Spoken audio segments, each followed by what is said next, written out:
Ticket ನಿರೀಕ್ಷೆಯಲ್ಲಿ ಅನೇಕರಿದ್ರು. ಆ ticket ನಿರೀಕ್ಷೆಯಲ್ಲಿ ಇದ್ದವರಿಗೆ ಈಗ ಕೇಸರಿ ಪಡೆ ಬಿಗ್ ಶಾಕ್ ಕೊಟ್ಟಿದೆ. ಮೊದಲ ಬಿಜೆಪಿ ಪಟ್ಟಿಯ ಮಾನದಂಡ ಈಗ ಅನೇಕ ಟಿಕೆಟ್ ಆಕಾಂಕ್ಷಿತರಿಗೆ ನಡುಕವನ್ನ ತಂದು ಹುಟ್ಟಿಸ್ತಾ ಇದೆ. 10ಕ್ಕೂ ಹೆಚ್ಚು ಹಾಲಿ ಸಂಸದರಿಗೆ ಟಿಕೆಟ್ ಹಾಗಾದ್ರೆ ಮಿಸ್ ಆಗುತ್ತಾ? ರಾಜ್ಯದಲ್ಲಿ 35% ಹಾಲಿ ಸಂಸದರಿಗೆ ಸ್ಕೋಪ್ ನೀಡಲಾಗುತ್ತೆ ಅನ್ನುವಂಥ ಮಾತು ಕೂಡ ಕೇಳಿ ಬರ್ತಾ ಇರೋದ್ರಿಂದ ಅನೇಕರಿಗೆ ಈಗ ಡವಡವ, ನಮಗಿದ್ಯಾ ಟಿಕೆಟ್ ಇಲ್ವಾ ಅಂತ. ಕೆಲ ಸಂಸದರಿಗೆ ಟಿಕೆಟ್ ಅನ್ನ ನೀಡದೇ ಇರೋದಕ್ಕೆ ನಿರ್ಧಾರವನ್ನ ಕೂಡ ಮಾಡಲಾಗಿದೆ. ಅನೇಕ ಕಾರಣಗಳನ್ನ ಈ ಬಾರಿ ಮಾನದಂಡವಾಗಿ ಇಟ್ಕೊಳ್ಳಲಾಗಿದೆ. 195 ಈಗಾಗಲೇ ಗಮನಿಸಿದ್ವಿ ಬಿಜೆಪಿಯ ಟಿಕೆಟ್ ಯಾವ ರೀತಿಯಲ್ಲಿ ನೀಡಲಾಗಿದೆ ಅಂತ. ಅದೇ ರೀತಿಯಲ್ಲಿ ಕರ್ನಾಟಕಕ್ಕೆ ಸಂಬಂಧಪಟ್ಟಂತೆಯೂ ಕೂಡ ಟಿಕೆಟ್ ಅನ್ನ ನೀಡಲಾಗುತ್ತೆ ಅನ್ನುವಂಥ ವಿಚಾರಗಳು ಕೂಡ ಇರೋದ್ರಿಂದ ಅನೇಕ ಕಾರಣಗಳಿಂದ ಈಗ ಟಿಕೆಟ್ ನಿರಾಕರಣೆ ಮಾಡಲಾಗಿದೆ. ಈ ವಿಚಾರಕ್ಕೆ ಸಂಬಂಧಪಟ್ಟಂತೆ ಮತ್ತಷ್ಟು ಡೀಟೇಲ್ಸ್ ಅನ್ನ ನೀಡ್ತಾ ಹೋಗ್ತಾರೆ ನಮ್ಮ ಪ್ರತಿನಿಧಿ ರಾಘವೇಂದ್ರ. ದೂರವಾಣಿ ಸಂಪರ್ಕದಲ್ಲಿ ಜಾಯಿನ್ ಆಗ್ತಾ ಇದ್ದಾರೆ. ರಾಘವೇಂದ್ರ, ಈ ಬಾರಿಯ ಪಟ್ಟಿ ಅಂತೂ ಬಹಳ ಇಂಟ್ರೆಸ್ಟಿಂಗ್ ಇರುತ್ತೆ ಅನ್ನೋದನ್ನ ಎಕ್ಸ್ಪೆಕ್ಟ್ ಮಾಡಲಾಗಿತ್ತು. ಸಂಭವನೀಯರ ಪಟ್ಟಿ ಅದೇ ರೀತಿಯಾಗಿದೆ.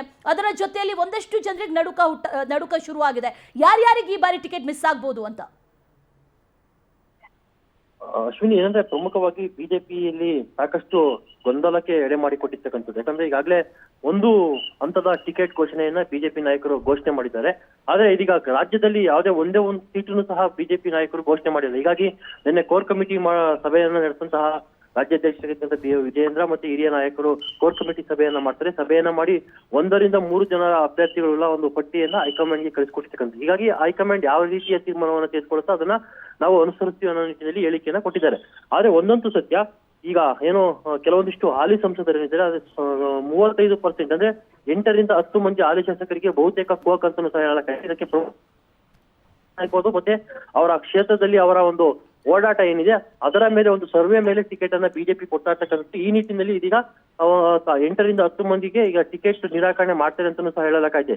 ಇನ್ನು ಪ್ರಮುಖವಾಗಿ ಜೆಡಿಎಸ್ ಜೊತೆ ಈಗ ಮೈತ್ರಿ ಮಾಡ್ಕೊಂಡಿರ್ತಕ್ಕಂತಹ ಬಿಜೆಪಿ ಜೆಡಿಎಸ್ಗೆ ಎಷ್ಟು ಸೀಟನ್ನ ಬಿಟ್ಕೊಡುತ್ತೆ ಅನ್ನೋದು ಇನ್ನೊಂದು 2-3 ದಿನದಲ್ಲಿ ಸಹ ಅದು ಸಹ ಕನ್ಫರ್ಮೇಶನ್ ಆಗುತ್ತೆ. ಹೀಗಾಗಿ ಜೆಡಿಎಸ್ ಮತ್ತೆ ಬಿಜೆಪಿ ಒಟ್ಟಾಗಿ ಈ ಲೋಕಸಮರವನ್ನ ಎದುರಿಸ್ತಾ ಇರ್ತಕ್ಕಂಥದ್ದು. ಇಲ್ಲಿ ಪ್ರಮುಖವಾಗಿ ತೇಜಸ್ವಿ ಸೂರ್ಯ ಅವರಿಗೆ ಈ ಬಾರಿ ಟಿಕೆಟ್ ಮಿಸ್ ಆಗುತ್ತೆ. ಜೈಶಂಕರ್ ಅವರು, ಕೇಂದ್ರ ಸಚಿವ ಜೈಶಂಕರ್ ಅವರು ಆ ಕ್ಷೇತ್ರಕ್ಕೆ ಬರ್ತಾರೆ ಅನ್ನೋ ಮಾತು ಸಹ ಕೇಳಬರ್ತಾಯಿತ್ತು. ಆದ್ರೆ ಇದೀಗ ತೇಜಸ್ವಿ ಸೂರ್ಯಗೆ ಮನೆ ಹಾಕೋದಕ್ಕೆ ಮುಂದಾಗಿದ್ದಾರೆ ಅನ್ನೋ ಮಾತುಗಳು ಸಹ ಕೇಳಬರ್ತಾ ಇರ್ತಕ್ಕಂಥದ್ದು. ಇನ್ನು ಬೆಂಗಳೂರು ಉತ್ತರಕ್ಕೆ ಯಾರು ಆಗ್ತಾರೆ ಅನ್ನೋದ್ರ ಬಗ್ಗೆ ಸಹ ಸಾಕಷ್ಟು ಚರ್ಚೆ ನಡೀತೈತೆ. ಸದಾನಂದ ಗೌಡರು ಈಗ ಗರು ವಾಪಸಾತಿ ಮಾಡೋದಕ್ಕೆ ಪ್ರಯತ್ನವನ್ನ ಪಡ್ತಾ ಇದ್ದಾರೆ.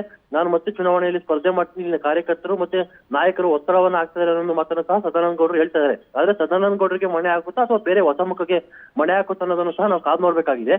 ಇನ್ನು ಚಿಕ್ಕಬಳ್ಳಾಪುರ ಕ್ಷೇತ್ರ ಏನಿದೆ ಅದು ಪ್ರಮುಖವಾಗಿ ಸಾಕಷ್ಟು ಕುತೂಹಲಕ್ಕೆ ಕಾರಣವಾಗಿದೆ. ಯಾಕಂದ್ರೆ ಮಾಜಿ ಸಚಿವರಾಗಿರ್ತಕ್ಕಂಥ ಸುಧಾಕರ್ ಒಂದ್ ಕಡೆ ನಾನು ಈ ಬಾರಿ ಈ ಲೋಕಸಭಾ ಚುನಾವಣೆಗೆ ಸ್ಪರ್ಧೆ ಮಾಡ್ಬೇಕಂತ ಹೇಳ್ಬಿಟ್ಟು ದೊಡ್ಡ ಮಟ್ಟದ ಟಿಕೆಟ್ ಲಾಭಿಯನ್ನ ಮಾಡ್ತಾ ಇದ್ದಾರೆ. ಅದೇ ರೀತಿ ವಿಶ್ವನಾಥ್ ಅವರ ಪುತ್ರ ಅಲೋಕ್ ವಿಶ್ವನಾಥ್ ಅವರನ್ನ ಕಣಕ್ಕಿಳಿಸೋದಕ್ಕೆ ವಿಶ್ವನಾಥ್ ಅವರು ಸಹ ದೊಡ್ಡ ಮಟ್ಟದ ಪ್ರಯತ್ನವನ್ನ ಮಾಡ್ತಾ ಇದ್ದಾರೆ. ಹೀಗೆ ಅನೇಕ ಕಡೆ ಸಾಕಷ್ಟು ಪ್ರಯತ್ನಗಳು ನಡೀತಾ ಇದ್ರು ಸಹ ಬಿಜೆಪಿಯ ವರಿಷ್ಠರು ಏನ್ ತೀರ್ಮಾನ ಕೈಗೊಳ್ತಾರೆ ಅದು ಅಂತಿಮವಾಗುತ್ತೆ. ಇನ್ನೊಂದು ಪ್ರಮುಖವಾಗಿ ಇಲ್ಲಿ ಹೊಸ ಮುಖ ಮತ್ತೆ ಜನರಿಗೆ ಚಿರಪರಿಚಿತವಾಗಿರ್ತಕ್ಕಂಥ ಮುಖಗಳಿಗೆ ಮಾರ್ಗದರ್ಶನ ಕೊಡೋದಕ್ಕೆ ಮುಂದಾಗಿರ್ತದೆ. ಈಗ ಜಯದೇವ ನಿವೃತ್ತಿಯಾಗಿರ್ತಕ್ಕಂಥ ಡಾಕ್ಟರ್ ಮಂಜುನಾಥ್ ಅವರಿಗೆ ಈ ಬಾರಿ ಬಿಜೆಪಿಯಿಂದ ಬೆಂಗಳೂರು ಉತ್ತರ ಅಥವಾ ಬೆಂಗಳೂರು ಗ್ರಾಮಾಂತರದಲ್ಲಿ ಟಿಕೆಟ್ ಅನ್ನ ಕೊಡ್ತಾರೆ ಅನ್ನೋ ಮಾತುಗಳು ಸಹ ಕೇಳ್ಬರ್ತಾ ಇರ್ತಕ್ಕಂಥದ್ದು. ಅಶ್ವಿನಿ.